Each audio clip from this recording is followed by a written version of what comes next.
জনপ্রিয় ক্রীড়া সাংবাদিক ও ক্রিকেট বিশ্লেষক দেব চৌধুরী ইসলাম ধর্ম গ্রহণ করেছেন। আজ রাজধানীর দারুস সালাম শাহী মসজিদে তিনি ইসলাম ধর্ম গ্রহণ করেন। জুমার নামাজ শেষে তাকে কালিমা শাহাদাত পাঠ করান মসজিদের খতিব জনপ্রিয় ইসলামিক স্কলার আব্দুল হাই মোহাম্মদ সাইফুল্লাহ। এ সময় উপস্থিত মুসল্লিরা তাকে ইসলামের ছায়াতলে স্বাগত জানান। অনেকেই তাকে আলিঙ্গন করেন এবং উপহার হিসেবে ফুল ও পোশাক দেন। অনুভূতি প্রকাশ করতে গিয়ে দেব চৌধুরী বলেন, আমি সম্পূর্ণ স্বেচ্ছায় আজ ইসলাম ধর্ম গ্রহণ করেছি। আমি আরবি পড়তে পারি না, তবে আমার ঘরে কোরআনের বাংলা অনুদিত 3টি কপি রয়েছে। ঘটনার সত্যতা যাচাইয়ে দেব চৌধুরীকে ফোন করা হলে তিনি জানান, জি আলহামদুলিল্লাহ, আমি ইসলাম ধর্ম গ্রহণ করেছি, সবাই আমার জন্য দোয়া করবেন।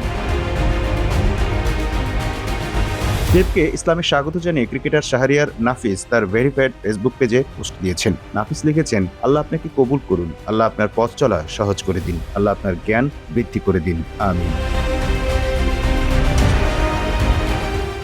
জনপ্রিয় ক্রীড়া সাংবাদিক ও ক্রিকেট বিশ্লেষক দেব চৌধুরী ইসলাম ধর্ম গ্রহণ করেছেন। আজ রাজধানীর দারুস সালাম শাহী মসজিদে তিনি ইসলাম ধর্ম গ্রহণ করেন। জুমার নামাজ শেষে তাকে কালিমা শাহাদাত পাঠ করান মসজিদের খতিব জনপ্রিয় ইসলামিক স্কলার আব্দুল হাই মোহাম্মদ সাইফুল্লাহ। এ সময় উপস্থিত মুসল্লিরা তাকে ইসলামের ছায়াতলে স্বাগত জানান। অনেকেই তাকে আলিঙ্গন করেন এবং উপহার হিসেবে ফুল ও পোশাক দেন।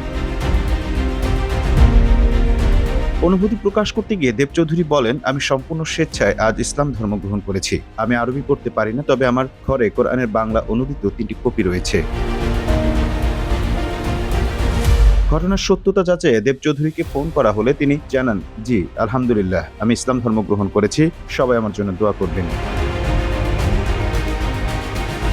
দেবকে ইসলামে স্বাগত জানিয়ে ক্রিকেটার শাহরিয়ার নাফিস তার ভেরিফাইড ফেসবুক পেজে পোস্ট দিয়েছেন। নাফিস লিখেছেন, আল্লাহ আপনাকে কবুল করুন, আল্লাহ আপনার পথ চলা সহজ করে দিন, আল্লাহ আপনার জ্ঞান বৃদ্ধি করে দিন, আমিন।